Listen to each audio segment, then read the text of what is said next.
اور وہ لوگ جو ایمان لائے بما انزل الیک کہ جو اتارا گیا آپ پر، وما انزل من قبلک جو اتارا آپ سے پہلے،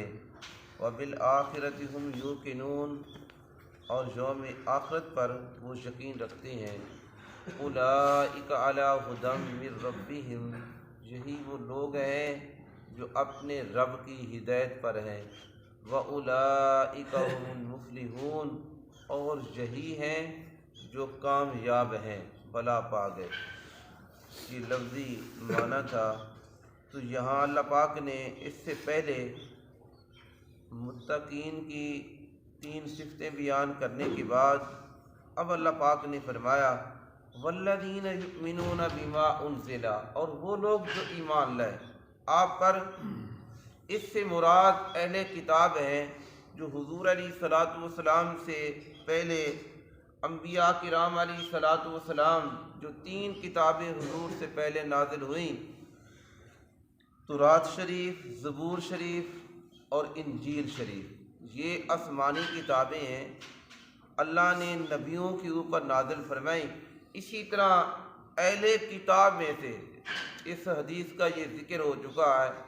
کہ 3 شخصوں کا ثواب اللہ کی بارگاہ میں ڈبل ہے، دگنا ثواب ہے۔ ایک وہ لوگ جو اہل کتاب تھے، پھر حضور علیہ الصلوۃ والسلام نے اعلان نبوت فرمایا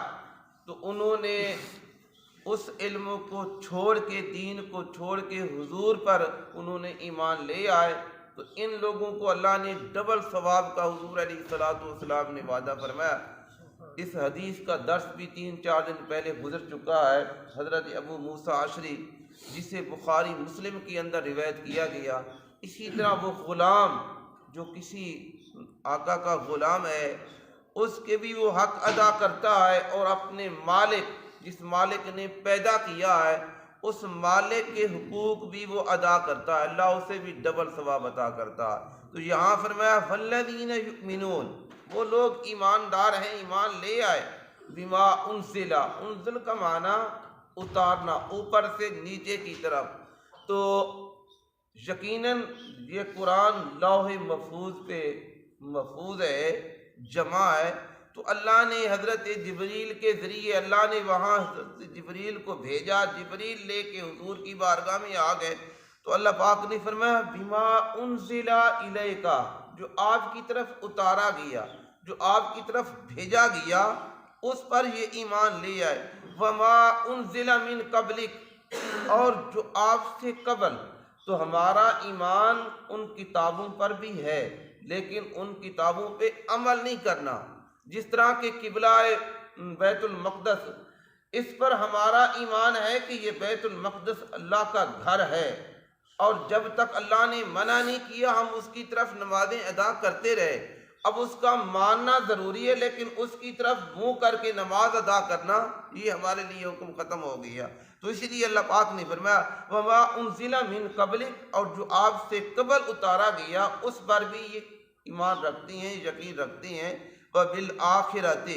ہم یوقنون اور یوم آخرت پر۔ آخرت پر کیا ہے؟ انسان مرنے کے بعد، اس دنیا کو چھوڑنے کے بعد عالم برزخ،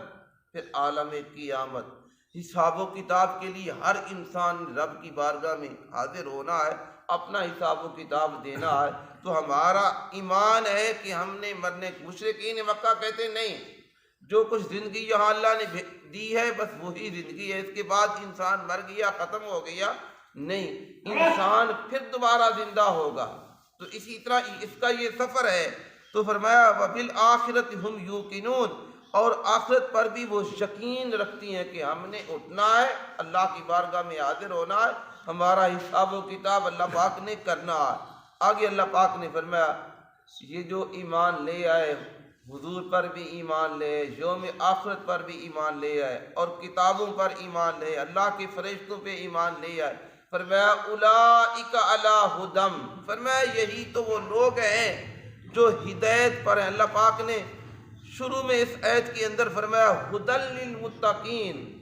اور قرآن ہدایت ہے پرہیزگاروں کے لیے۔ تو اللہ نے ان لوگوں کی یہ صفتیں بیان کرنے کے بعد فرمایا اولئک یہی تو وہ لوگ ہیں علی ھدی من ربہم، اور جو اپنے رب کی ہدایت پر ہیں۔ تو یہ قرآن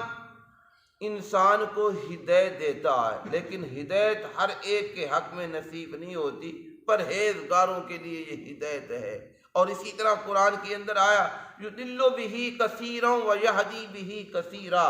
بہت سے لوگ اس قرآن کو دیکھ کے گمراہ ہو گئے، بہت سارے لوگ اس قرآن کو پڑھ کے ہدایت پا گئے۔ تو اسی لیے ہر ایک کے لیے ہدایت نہیں، ہدایت ہے جو اللہ کی بارگاہ میں ہدایت لینا چاہے، جو اللہ کی بارگاہ میں جھکنا چاہے۔ ابو لہب، ابو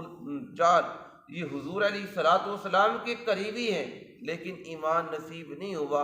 اور ساری زندگی حضور کے شان کے اندر گستاخی، تکبر، غرور کیا۔ تو جو تکبر غرور کرتا ہے اس کو قرآن ہدایت نہیں دیتا، قرآن ہمیشہ جھکنے والوں کو ہدایت دیتا ہے۔ تو اولئک علی ھدی من ربہم، یہ خود اللہ پاک بیان فرما رہا ہے کہ یہ میرے بندے اپنے رب کی ہدایت پر ہیں، اور جو ہدایت پر ہے اللہ اسے فرما رہا ہے وَأُولَئِكَ هُمُ الْمُفْلِحُونَ، یہی وہ لوگ ہیں جو کامیاب ہو گئے۔ تو اس دنیا کے اندر بھی وہ کامیاب ہیں، آخرت کے اندر بھی کامیاب ہیں، ان کے لیے کوئی لمحہ مشکل نہیں۔ اگر دنیا کے اندر ہیں، اللہ کے حکام کے مطابق اپنی زندگی گزار رہے ہیں، اللہ کو راضی کر رہے ہیں، عالم برزخ کے اندر جا رہے ہیں، اللہ کے فرشتے ان کا استقبال کر رہے ہیں، کل قیامت کا دن ہوگا، اللہ پاک حضور علیہ الصلوۃ والسلام نے فرمایا اللہ میزبان ہوگا، یہ مہمان بن کے اللہ کی بارگاہ میں پہنچیں گے۔ تو اللہ پاک نے فرمایا وَأُولَئِكَ هُمُ الْمُفْلِحُونَ، مگر فقط بات یہ ہے کہ انسان اپنے آپ کو اس دنیا کے اندر ہدایت کی طرف لے آئے، قرآن کی طرف لے آئے، حضور کے احکام کی طرف لے آئے، حضور کی شریعت کے مطابق اپنا اٹھنا بیٹھنا رہنا سہنا حضور کی شریعت کے مطابق بنا لے، تو یہ دنیا عارضی ہے، ایک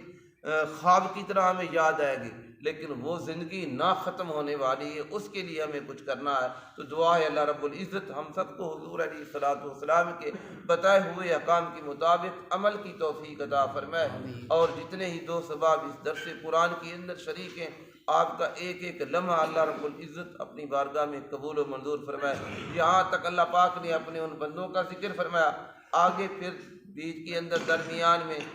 یہ جو دو ایتیں ہیں یہ ابو جہل ابو لہب کے لیے اللہ نے اتاری، اور ان کے لیے فرمایا یہ وہ لوگ ہیں جو اندھے ہو چکے ہیں، جو کانوں سے سنتے نہیں اور آنکھوں سے دیکھتے نہیں۔ آپ انہیں ڈرائیں نہ ڈرائیں،